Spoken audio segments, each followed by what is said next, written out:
let's get right into today's explainer. We're looking at the digital world through the lens of YouTuber Alexa Saranoja, and here is the core tension we're dealing with right now. We live in an era where AI can literally generate flawless, perfectly structured information in a matter of seconds.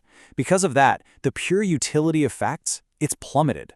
I mean, when information is infinite and completely free, what are people actually looking for? Well, according to Saranoja, the answer is humanity. Radical authenticity is no longer just some trendy vibe. It's literally the ultimate survival and growth strategy in today's digital landscape. Okay, let's dive into this. We're going to be exploring 5 distinct pillars today. 1. The devaluation of information. 2. Why trust is the new currency. 3. Creating pro-human content. 4. Leveraging the messy middle. And finally, number 5, embodiment over performance. Starting off with Section 1, the devaluation of information and how AI is commoditizing facts. We really need to frame the current landscape here. The moment you hand your ideas over to an algorithm to make them quote-unquote perfect, you are actively editing out the exact texture that makes them valuable in the first place. The dichotomy we're facing is pretty wild. On one hand, you've got AI-generated content. It's flawless, it's instant, it's cheap, but it is entirely replaceable. And that creates this visceral disconnection for the viewer. On the flip side, human lived experience is messy. It's highly specific, and texturally, it's irreplaceable. People just don't connect with a polished algorithm, right? They connect with a human being who is figuring things out in real time. Moving to Section 2, trust is the new currency, and why we absolutely have to move beyond views and subscribers. In the era of old YouTube, success was all about vanity metrics. Views, clicks, you know the drill. But those just aren't the primary indicators of a healthy business anymore. Views really just indicate curiosity, whereas loyalty is identity. The biggest currency out there right now isn't views or subscribers, it's trust. And trust absolutely cannot be built by content that doesn't fundamentally require its creator to exist. Saranoja actually shares this incredible anecdote about a creator named Shannon. Shannon completely stopped posting safe, expected content and instead shared the raw, honest struggle of surviving a corporate layoff. And guess what happened? Over a single weekend, her subscribers jumped from 500 to 2,500 and her email list doubled. She earned their trust through pure, unpolished truth. That brings us to Section 3, irreplaceable pro-human content, or creating what AI simply cannot. If AI is mastering the art of replaceable information, the only logical response for us is to create what it structurally cannot reproduce.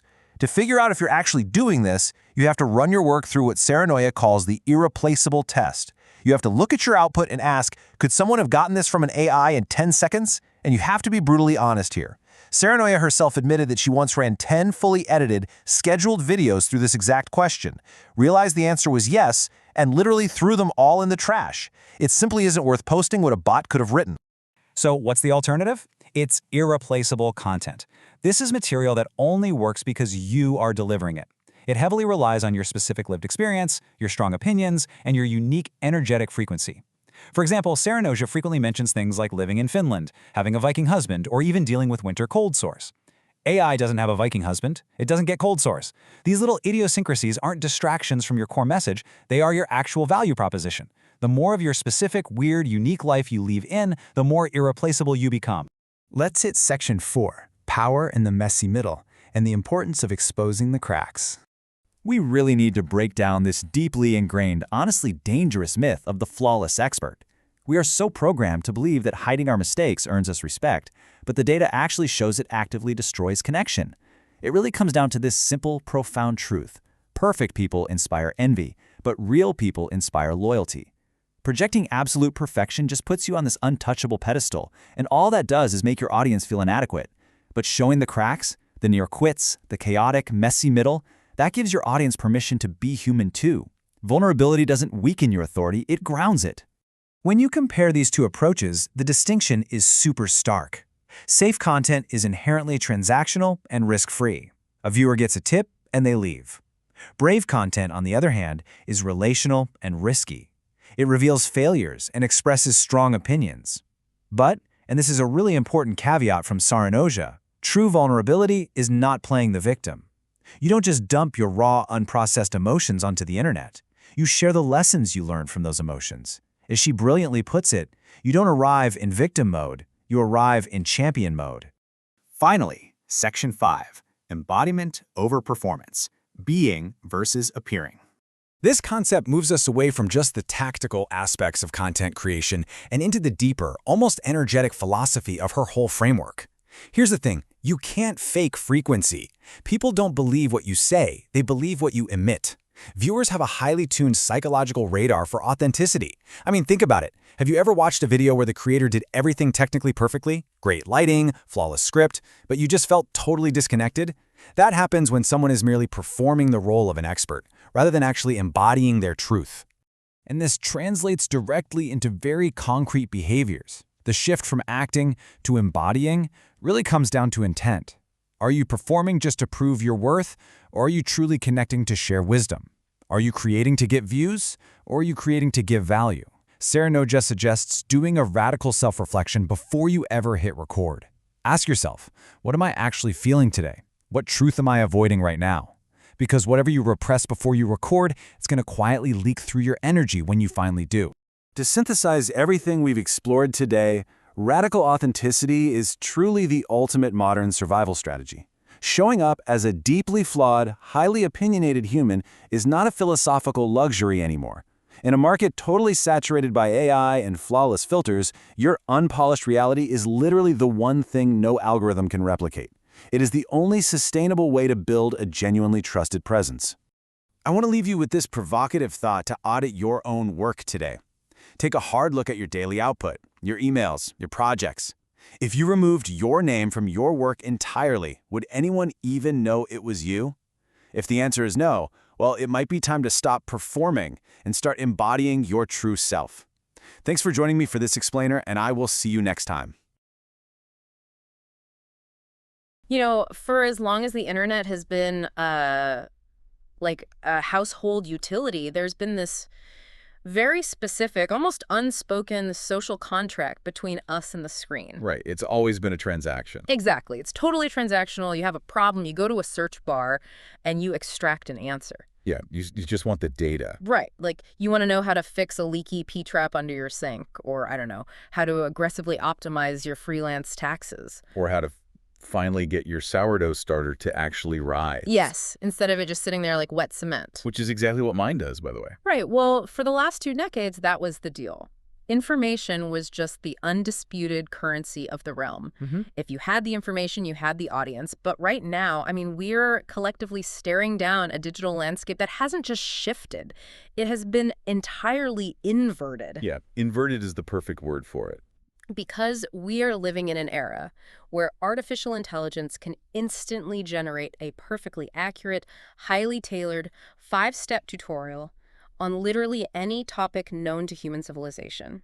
And it does it in about 10 seconds. And it's completely free. For free, which means the value of pure, unadulterated information has effectively plummeted to absolute zero. It really is a profound, almost dizzying collapse to witness in real time. Yeah. Because we are watching the complete and total commoditization of knowledge. Like, think about the friction that used to exist, what used to take hours of digging through forums or, sitting through a meandering 12-minute tutorial video just to find the 3 specific steps you actually needed. Oh, having to skip past the life story just to find the recipe. Exactly. But now it is instantaneous. The AI strips away all the preamble, the sponsor reads, the human throat clearing, and just gives you the raw data. Right. And that efficiency forces a deeply uncomfortable reckoning for anyone. I mean, creators, consultants, educators, brands, anyone who has made a living simply by being a reliable distributor of information. It's an existential crisis, really, and that existential reckoning is precisely what we are plunging into today. So, welcome to the deep dive. Thrilled to be here for this one. Today, we're exploring a philosophy and a strategic framework that totally rethinks this dynamic. We've been looking deeply into the work of YouTuber and business strategist Alexis Saranoja. Her work is just fascinating. It really is. And the core mission of our conversation today is to thoroughly deconstruct her central and honestly somewhat radical argument. Which is a big shift from the usual advice. A massive shift. She argues that the most precious currency in the digital age is no longer views, it is no longer subscriber counts, and it is certainly no longer pure information. It is trust. Trust is everything now. Right. We are going to figure out how to survive and actually thrive in an AI-dominated landscape by creating what she categorizes as irreplaceable content.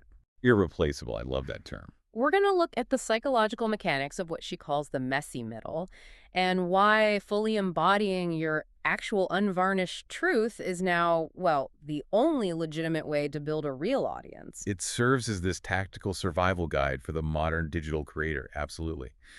But zooming out, it's also just an endlessly fascinating psychological study of what human beings actually crave when they stare into a piece of glowing glass. Yeah, what do we actually want? Right, because for years we've been rigorously conditioned by corporate culture and algorithmic incentives to believe that high polish, detached expertise and perfect packaging just win the day. The perfectly curated feed. Exactly. But Serenoja's framework, which is backed by a significant amount of her own internal data and client case studies, suggests that the exact opposite is now true. The polished expert is dead. Okay, let's unpack this, because if you're listening to this, whether you make videos or write a newsletter or even just lead team meetings at your corporate job, this isn't just about how to hack the YouTube algorithm. Well, not at all. This is about how human connection is fundamentally shifting right under our feet. And the most logical place to start is with this stark observation Serenoja makes about the old rules of the internet versus the new reality. The death of the how-to. Yes. She essentially declares that the how-to deal is dead. It's totally dead. For years, the algorithm and, by extension, human viewer behavior massively rewarded the pure, frictionless delivery of information. The ultimate guides. Right, the complete guide to X or 5 easy steps to Y. And entire media empires and personal brands were built simply by being the most efficient organizers of that information. Yeah, just organizing things other people already knew. Exactly. But that deal is dead for a very simple structural reason. You are now competing against an infinitely fast, infinitely scalable machine. A machine that never gets tired. Right. If your overarching strategy is information first, you are entering a literal race to the bottom against an opponent that does not sleep, does not burn out, and has instantaneous access to the entirety of human knowledge. You literally cannot win. You will lose that fight every single time. It's incredibly chilling when you frame it like that. I mean, if I'm just making a video explaining how compound interest works, ChatGPT can do that better, faster, and without asking the viewer to smash the like button. And without a 30-second ad for a VPN service? Right. So if pure information is dead, what is actually left? I was reading through her analysis, and there is this dichotomy she introduces that I found absolutely brilliant. The dividing line between replaceable content and irreplaceable content. It's probably the most critical distinction a creator can make right now. Let's break that down. Okay, so replaceable content is anything that could have been generated or delivered without you specifically being there. Without your specific DNA on it. Exactly. Yeah. It might be highly accurate. It might be incredibly helpful. It might even be shot on a $10,000 cinema camera with perfect three-point lighting. It looks gorgeous. It looks amazing. But if anyone else in your niche could have stood on that mark and delivered the exact same script, or, crucially, if a large language model could have generated that script based on a generic prompt, it is fundamentally replaceable. It's interchangeable. Right. And the danger is that your audience feels this, even if they can't consciously articulate it. There is a low-grade, simmering disconnection. Like a subconscious feeling that this is just generic. Yes. They are receiving the information, their cognitive need is being met, but they are not connecting emotionally with the source of it. Because it's completely interchangeable. You essentially become like a highly lit meat puppet for a Wikipedia article. That is a brutally accurate way to put it. You are a vessel, not a destination. Now, contrast that with irreplaceable content. This is content that is inextricably anchored to a specific singular human life. Or specific life. Right. It is rooted in lived experiences that an AI cannot simulate. It features the unique, sometimes messy, idiosyncratic ways that a specific human brain connects two completely disparate ideas based on their personal history. Ooh, like how someone might connect their childhood love of Legos to their current coding philosophy. AI doesn't have a childhood. Exactly. AI doesn't have nostalgia. It contains opinions, too, sometimes controversial, contrarian, or heavily biased opinions. Stuff AI is programmed to avoid. Yes. A machine programmed by safety guidelines to be helpful and neutral would never generate those takes. Irreplaceable content only exists because you were there, living through the friction of the thing, figuring it out in real time. And what I found so compelling about her approach is that Serenoja didn't just theorize this from an armchair. No, she has the receipts. She actually ran the numbers on her own channel. She looked at her analytics and noticed this massive, undeniable discrepancy. What did she find? Well, she had these videos where she leaned heavily on AI to help her write the scripts. She wanted to make them more engaging, perfectly optimized for viewer retention, utilizing scientifically structured hooks and seamless, logical transitions. Doing what all the marketing gurus say to do. Exactly. And those videos, the technically perfect ones, they absolutely tanked. Oh. The retention graphs just fell off a cliff.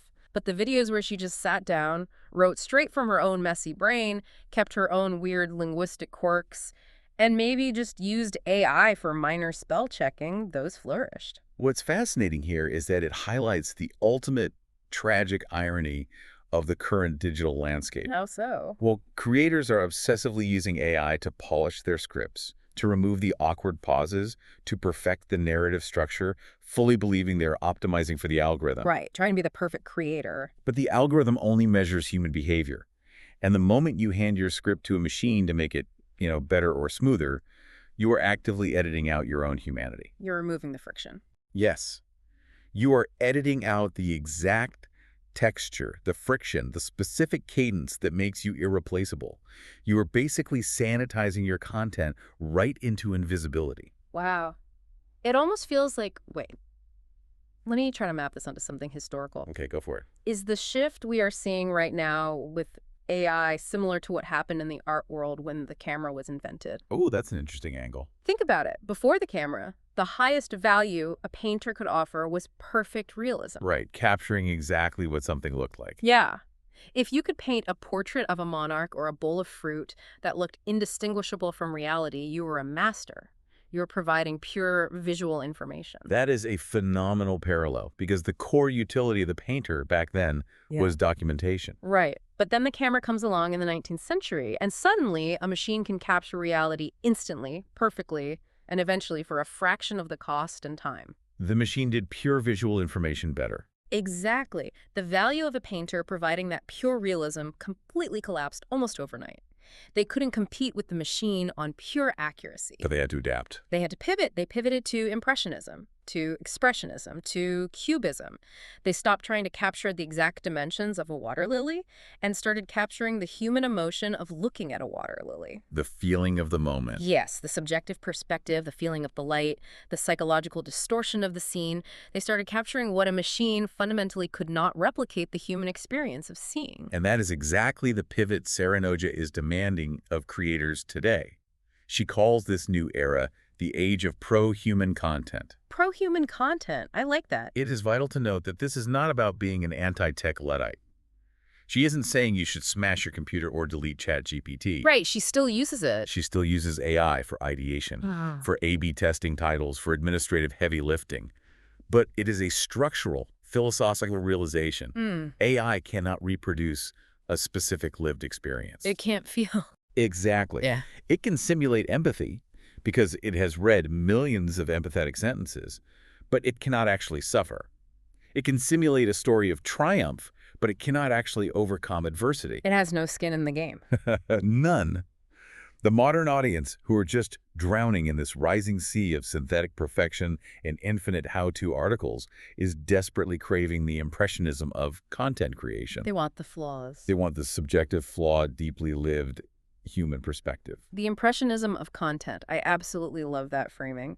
Okay, but if we accept that pure information is dead, and we have to offer this pro-human experience instead, what does that actually look like in the real world? It's harder than it sounds. Right, because it's very easy to put a quote on Instagram that says, just be yourself. But Serenoja's philosophy goes so much deeper than that. Much deeper. It means we have to start voluntarily exposing the very flaws that every instinct in our professional, corporate-trained bodies tells us to hide. This brings us directly into the complex psychology of human connection.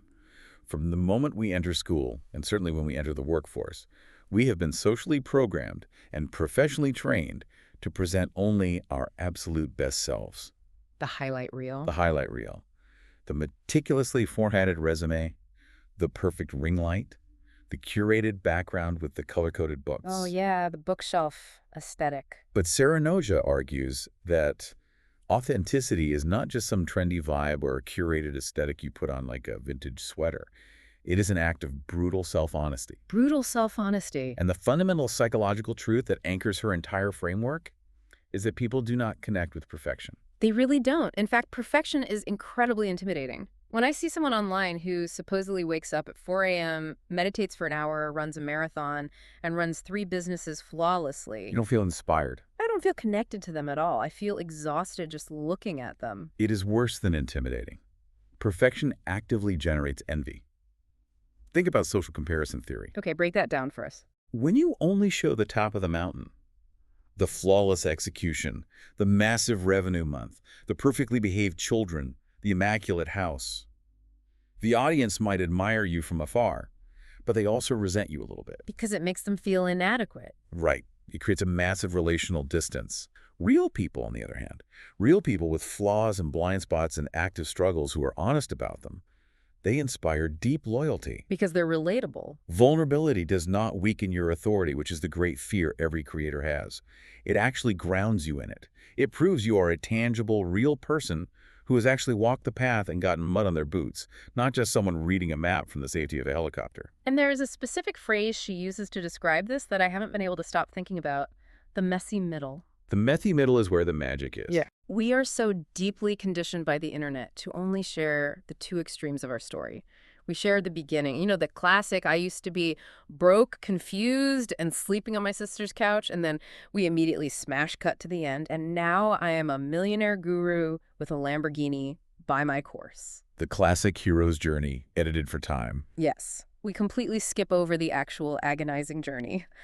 But the messy middle is where human life actually happens. The messy middle is the near quits, the crippling imposter syndrome, the late-night panic attacks staring at a ceiling, the massive product launches that totally failed and lost money. Because the messy middle is where your viewer currently lives.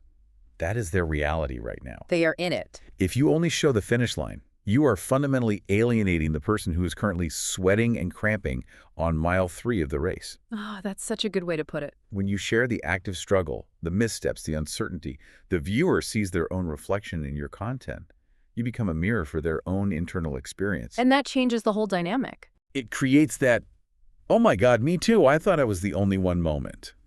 And psychologically speaking, that specific moment of mutual recognition is the absolute birthplace of trust. I was looking at a great example of this from her own career. Sarah Noja talks about one of her videos that went incredibly viral. Right, I know the one you're talking about. And the fascinating thing is, it wasn't a masterclass on YouTube SEO tags or a highly produced tutorial on studio lighting. It was a raw, largely unscripted confession where she just sat down in front of the camera and admitted that the YouTube grind had her, as she put it, on her knees. She was completely burned out. Yeah, she was exhausted. She was doubting her entire strategy. She was caught in the toxic chaos of trying to endlessly please an indifferent algorithm. And that video exploded. Totally took off. The comments weren't people thanking her for a technical tip. They were people pouring their hearts out. It exploded not for the information, but for the truth. And what's even more compelling is how we see this replicated with your clients when they finally adopt this mindset. There is a case study she references about a creator named Shannon. Oh, right, the Shannon story. Shannon was operating in a very crowded niche, struggling to grow, doing everything quote-unquote right by the old rules. Yep. She was playing it safe, delivering solid, well-researched, perfectly lit informational content. Doing everything she was told to do. And she was plateauing hard. She finally followed Sarah Noja's advice and made a video where she intentionally dropped the professional veneer. She just let it go. She shared her real, visceral struggle of trying to financially and emotionally survive after a devastating corporate layoff. Yeah. She didn't wrap it up in a neat bow. She just shared the messy reality. And the results were staggering. Entirely staggering. Her subscribers jumped from 500 to 2,500 over a single weekend. Just from that one video. Her email list doubled from that one single video. Now let's analyze why that happened. She didn't suddenly offer better technical information than her thousands of competitors. She offered a deeper human connection. She gave them the messy middle. She gave her audience permission to feel their own anxiety by articulating hers. Okay, but I have to pause here and play devil's advocate for a second. Please do. Because if I'm listening to this right now, alarm bells might be ringing. If the strategy is expose your flaws, and I just turn my camera on and dump all of my emotional baggage, all my unprocessed trauma, all my raw anxiety about my marriage or my bank account onto the internet, Isn't that just trauma dumping? It's a very fine line. Doesn't that completely destroy my authority? I Yeah. mean, people are looking for a guide to help them. They don't want to hire a patient. So where exactly is the line between being radically authentic and just completely unprofessionally oversharing? That is the essential tension, isn't it? If sharing the messy middle is so highly rewarded, why do 99% of creators still refuse to do it? Because they're terrified. Because they are terrified of exactly what you just described. But Sarah Noja makes a very precise, critical distinction here. The line between authenticity and oversharing is the line between processing and bleeding. She uses a powerful, visceral metaphor. Speak from the scar, not the wound. Speak from the scar, not the wound. Let's really break down the mechanics of that. Okay, so a wound is active pain. It is fresh, it is bleeding, it is emotionally unsterilized and unprocessed. It's still happening. Right. If you share from the wound, you are operating from a place of active victimhood. You are, whether you realize it consciously or not, asking the audience to heal you. You're pulling from them instead of giving to them. You are asking them for comfort, for validation, to save you from your feelings. That is the definition of oversharing. It is heavy, it creates immense awkwardness, and it absolutely destroys your authority because you are asking the viewer to carry your emotional weight. They didn't sign up for that. No. They came to you for leadership, and you just handed them a dripping bandage. It's like, imagine you hire a seasoned Sherpa to guide you up Mount Everest. You're paying them for their expertise. Right. And halfway up the mountain, the weather turns bad, and the Sherpa suddenly sits down in the snow, starts hyperventilating, crying, and confesses that they are terrified of heights, they don't know the way, and they're going through a terrible divorce. That is a nightmare scenario. Right. As the client, you don't feel deeply connected to them in that moment. You feel panicked. You feel unsafe. You want an immediate refund and a helicopter off the mountain. Exactly. The Sherpa is bleeding on you. Now, a scar is fundamentally different. A scar means the tissue has healed. The bleeding has stopped. The traumatic event or the massive failure happened. It left a permanent, visible mark on your life. It changed your trajectory. But the active bleeding has stopped. You've processed the emotion. You have extracted the lesson. So you have perspective now. Exactly. When you speak from the scar, you are sharing a past vulnerability from a current place of power and stability. You are looking at the viewer and saying, I was in this dark place.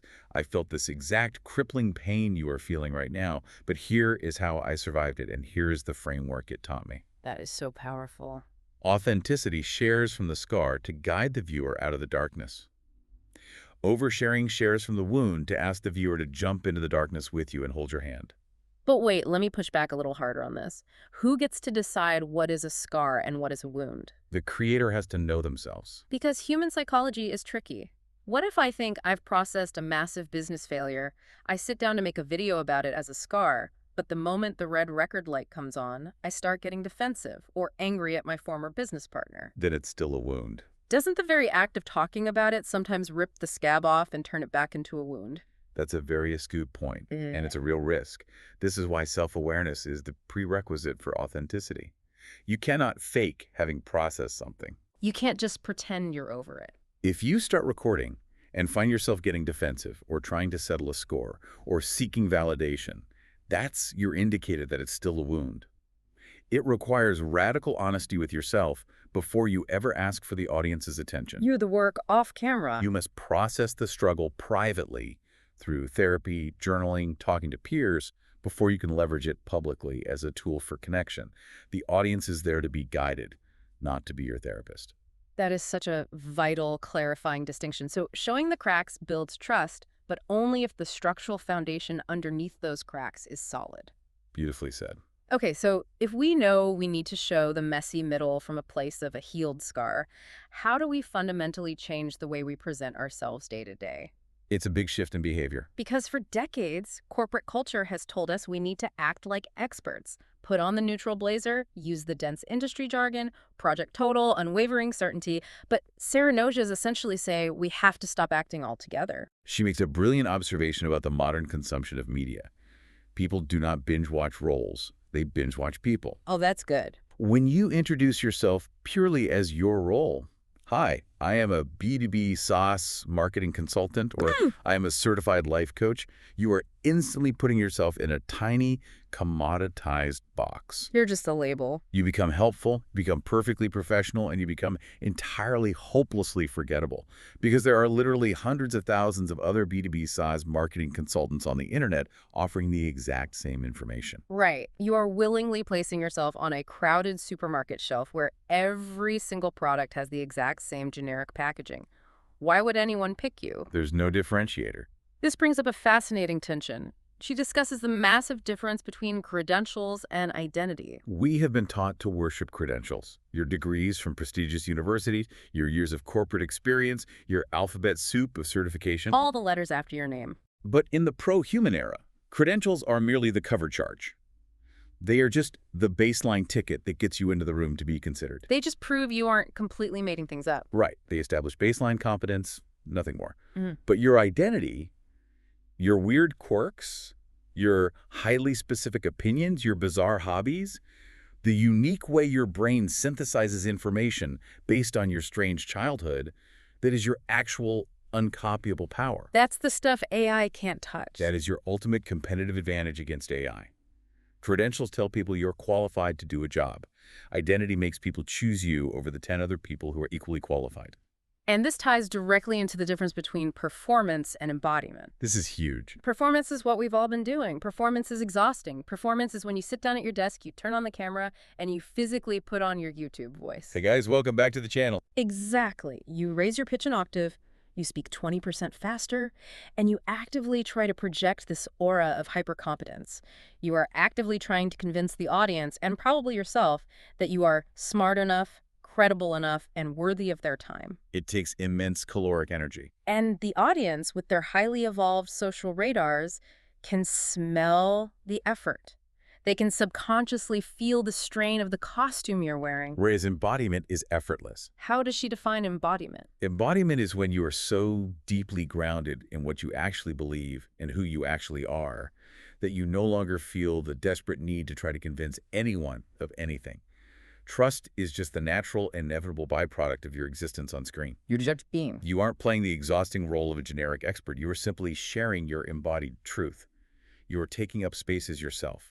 And this leads directly into one of Sarah Noja's most powerful tactical concepts. Here's where it gets really interesting. It's the stark divide between safe content and brave content. Yes.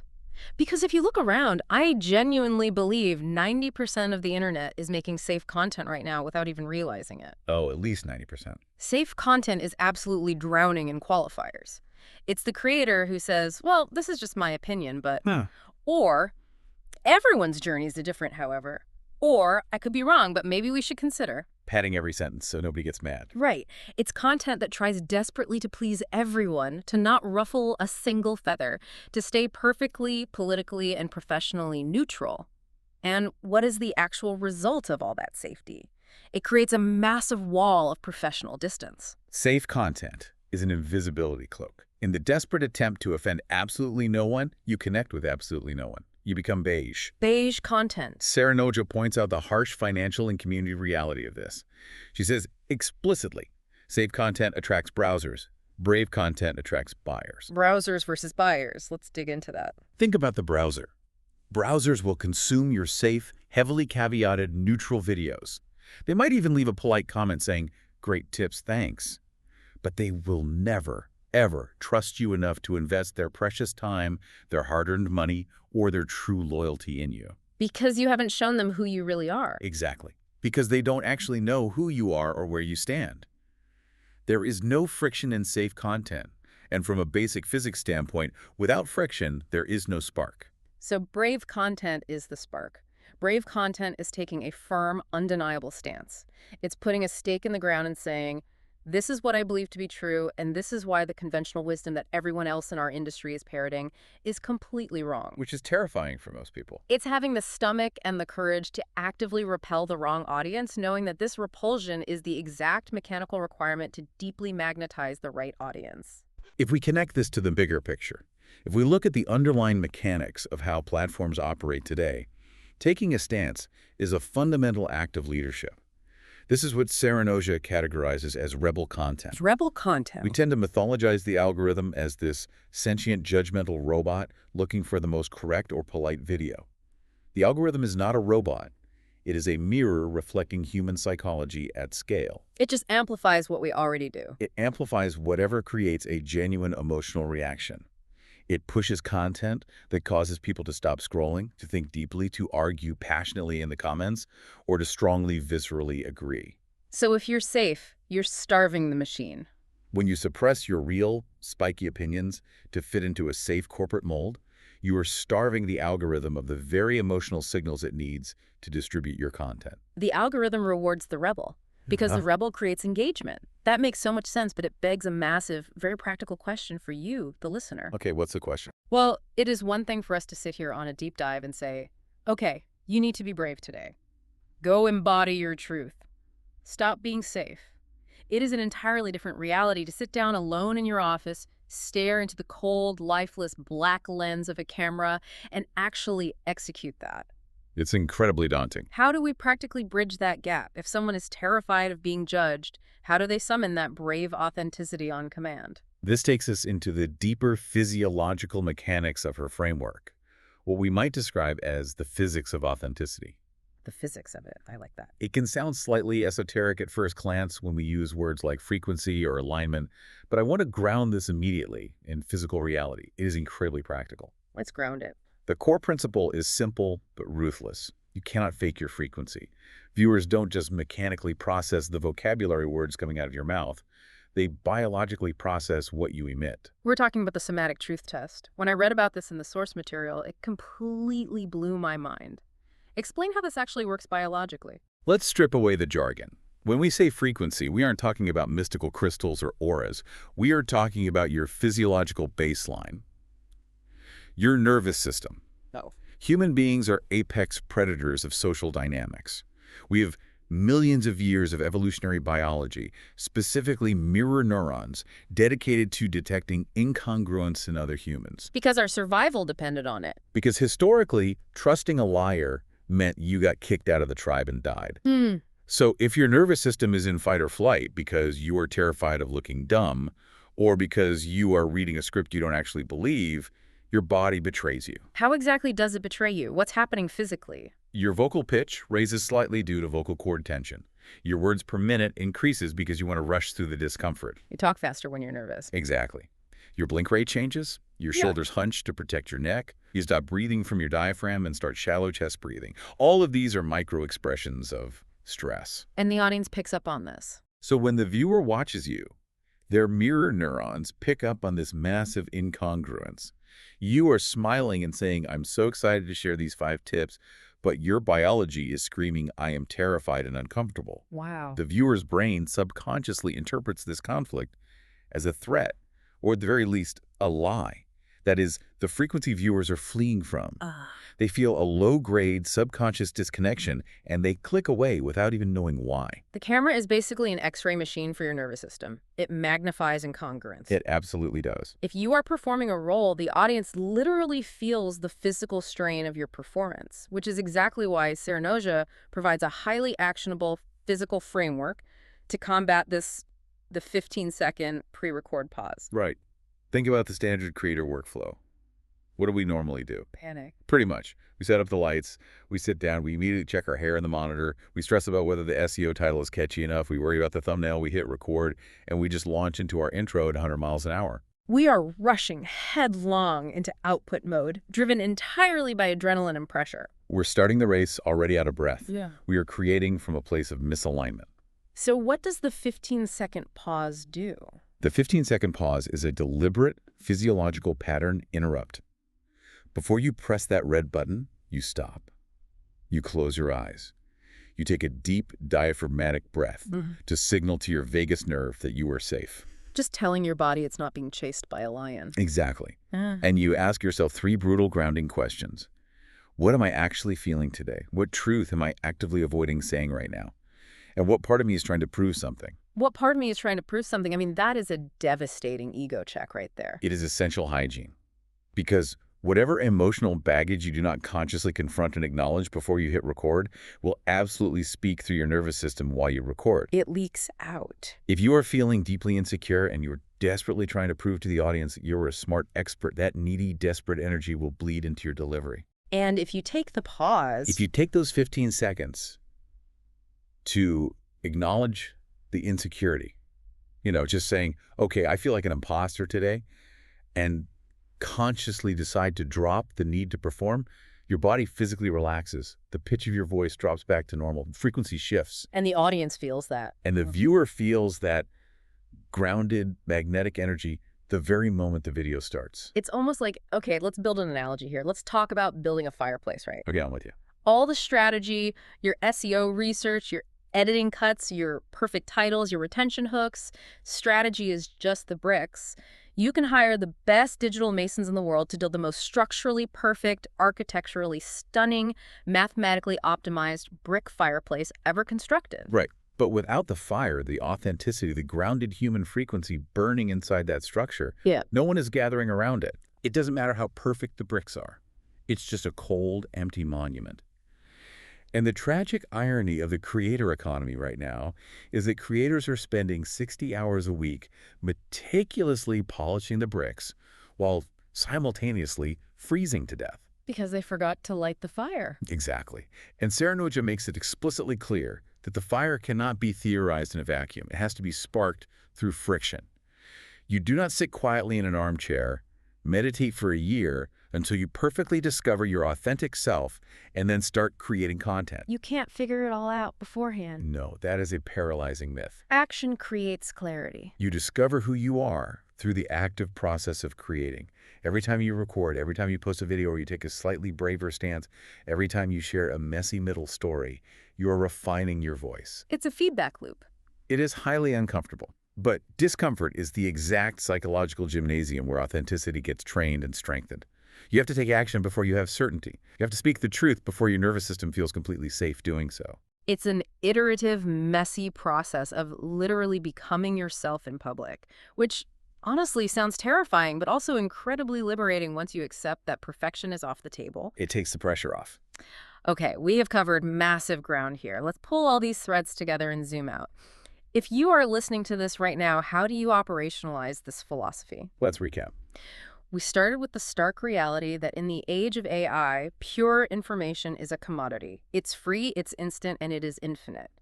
If your entire value proposition is acting as a human Wikipedia page, your days are numbered.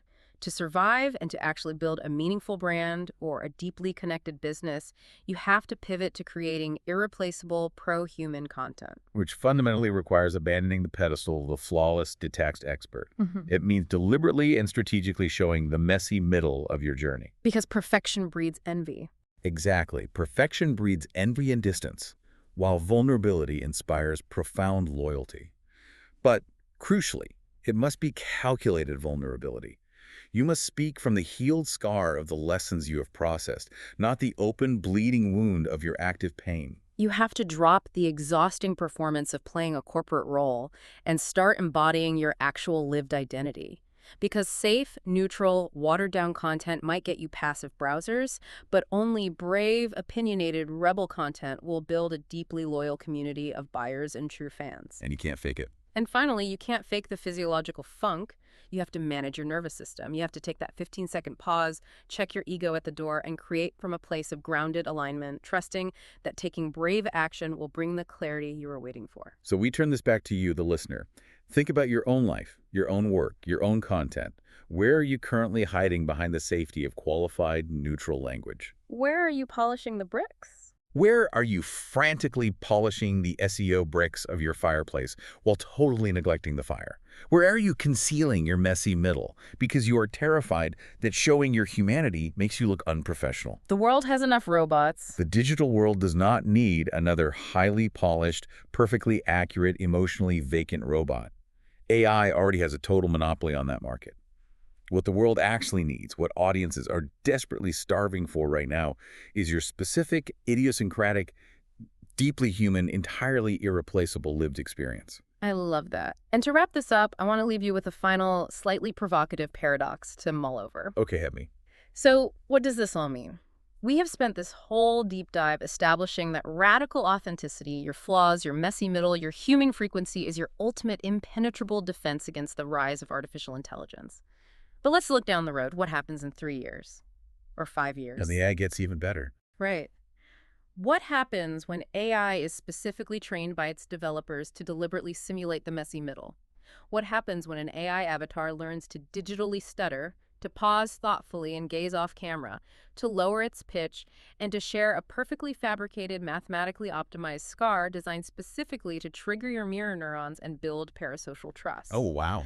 If the machine eventually learns to perfectly mimic the fire of human authenticity, how will we, as actual humans, calibrate our own somatic truth tests?